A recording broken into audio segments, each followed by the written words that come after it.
Let's stick to the sporting theme. Let's talk about a British boxer with a comeback story which could perhaps rival Rocky Balboa's. Tyson Fury was king of the ring when he became world champion in 2015, but mental problems and issues left his career on the ropes, some would say. So, next week he will take another shot at the world title in a Las Vegas showdown with Deontay Wilder.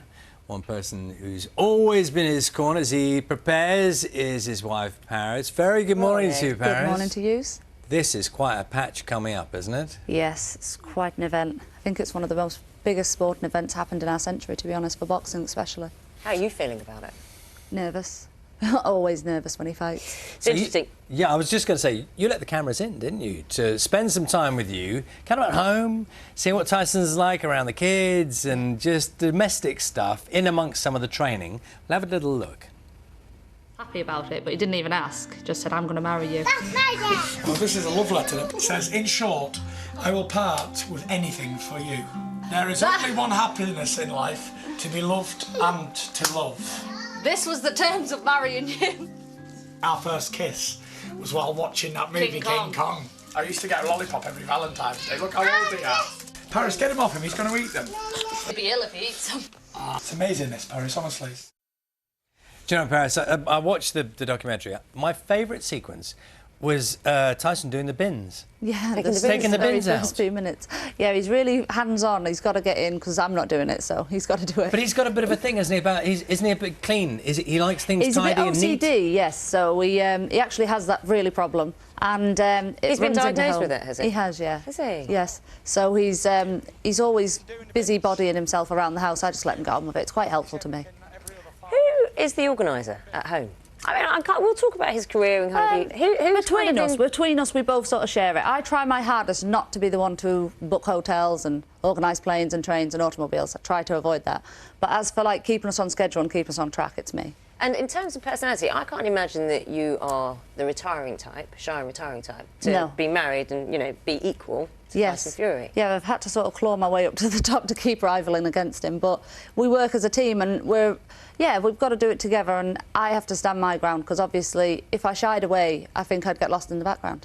Listen, this is a busy house, isn't it, your house? Because you've got five kids. Yes. And there's, judging from what I've seen, there's a lot of people in and out of the house all the time, and Tyson's just kind of in the mix there some of the time. Obviously, with him being at the top of the world at the moment, everybody wants a piece of him, and everybody's always wanting a piece of us and our family. They're always at the door, and it's busy and it's hectic, but it's only a short period whilst we live it, so we might as well enjoy it for now. So you have been with him through some extraordinary highs and some real lows as well, and he talks very openly about some of his lowest points. For those not familiar with the story, I mean, just tell us a little bit about that time. This is sort of two years ago, isn't it? It was 2 years ago when it peaked. Tyson has always been mentally sort of ill. We never knew it was an actual condition. I always just thought he's just a bit crazy. He's a bit of a, you know, schizo. He's always up and down. Or like mood swings. Always like mood swings, yeah. And some days you just couldn't talk to him. Some days he wouldn't talk. He'd be real withdrawn. But then, as everything, I think the pressure all immense, then it turned into a serious illness, and he ended up turning totally depressed. He went into alcoholism, there was drug abuse. He was very ill at the time. Yeah. With the response we've got from the public, with Tyson talking about his mental health, we've found that it's helped so many people. Hundreds, if not thousands of people come up to Tyson constantly and say, thank you so much, you've helped me, you've saved me.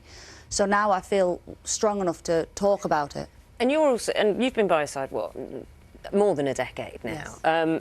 And you must have seen also, I suppose, the sport change in its attitude, because often we've spoken to footballers, cricketers, you know, from all sports, Olympians, about emotional health, mental health. And I suppose with a boxer, you're supposed to be tough, aren't you? Yes. You're supposed to be resilient, and it's just supposed to bounce off you. But that's not the reality. No, that was always the stigma with it. Tyson was meant to be this big, tough, strong man, strongest man in the world, the toughest man in the world champion.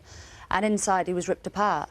And it was hard for him to cope with this because to admit it, it seemed ridiculous to say, like, I'm not well, and he's perfectly healthy, he's got everything in the world. So it come to a crunch where he actually had an anxiety attack and a bit of a breakdown. And we went to the hospital, we thought that he was having a heart attack, but it wasn't, it was the results of an anxiety attack. And I said, right, you have to seek help.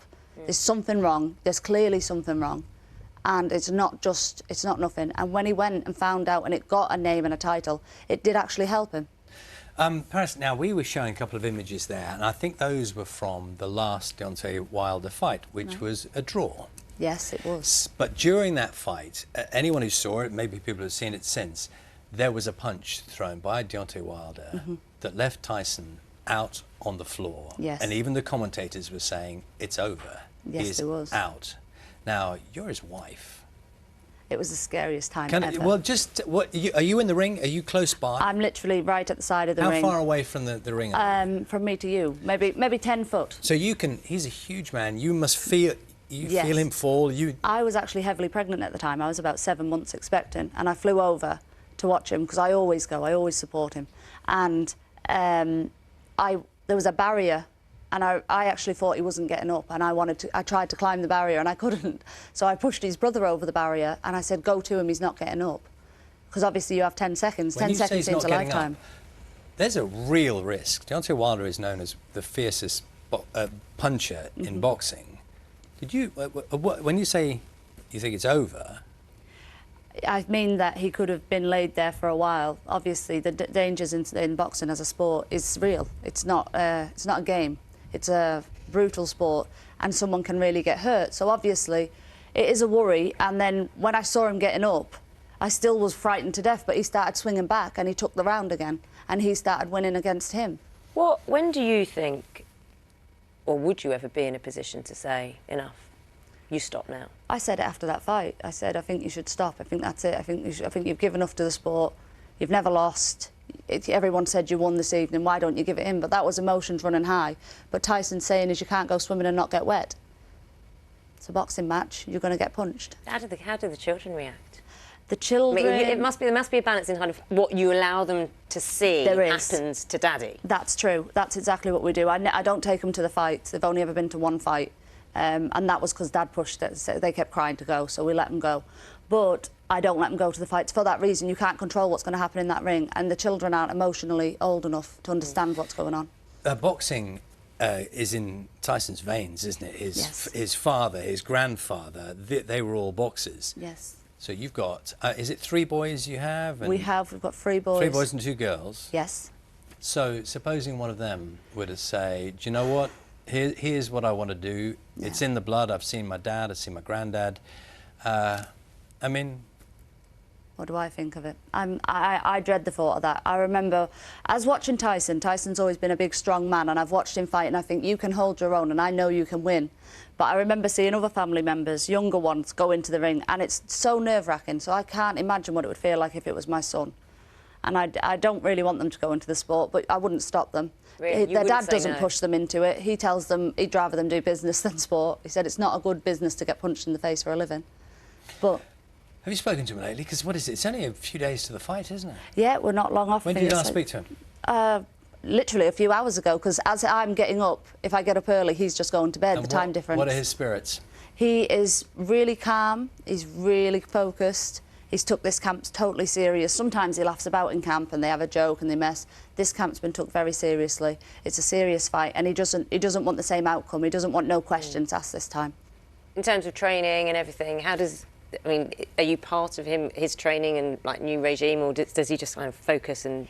He talks to us every day. He's on the phone to me and the children every day, and he just focuses. He doesn't run about, he doesn't go anywhere. He literally just goes to the gym, back, to the restaurant, back. What's it like for you as the other half? I mean, there's emotional pressure on you as well. There is. It's pretty hard because obviously one thing is people sort of think you have this standard to live up to. I've avoided that completely. I'm just me.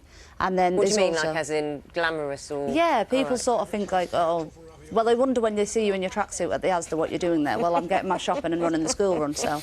But with the kids, obviously he goes, now normally when he's at home he's real helpful and supportive. He does the school run, he'll help with the kids, he'll do the feeding, the bathing. And then he's gone, and then there's me and the 5 children at home, and obviously I have to take the load of that. And it's telling on both of us. He misses the family, I miss him, so... Do you have, in the run-up to a fight, or literally in the eve of the fight, the hours before, Are you superstitious, the pair of you? Are there little things you do? Or don't do. Or don't do? Or are there little rituals? No, there isn't. There's no superstitions. Tyson years ago did have a pair of lucky underpants he wore for quite a few fights in a row. Are they gone now? They're gone. We don't know where they went. Okay. Some crazy fan probably stole them. But no, other than saying a prayer before he goes in the ring, there's no rituals, there's no preparation. It's just best man wins on the night. Well, we look forward to that. Good luck. Thank you very much. Thank you. Thanks for coming on and talking to us. Thank you. Tyson Fury, the Gypsy King. That's the programme. It's on ITV tonight at 9 o'clock.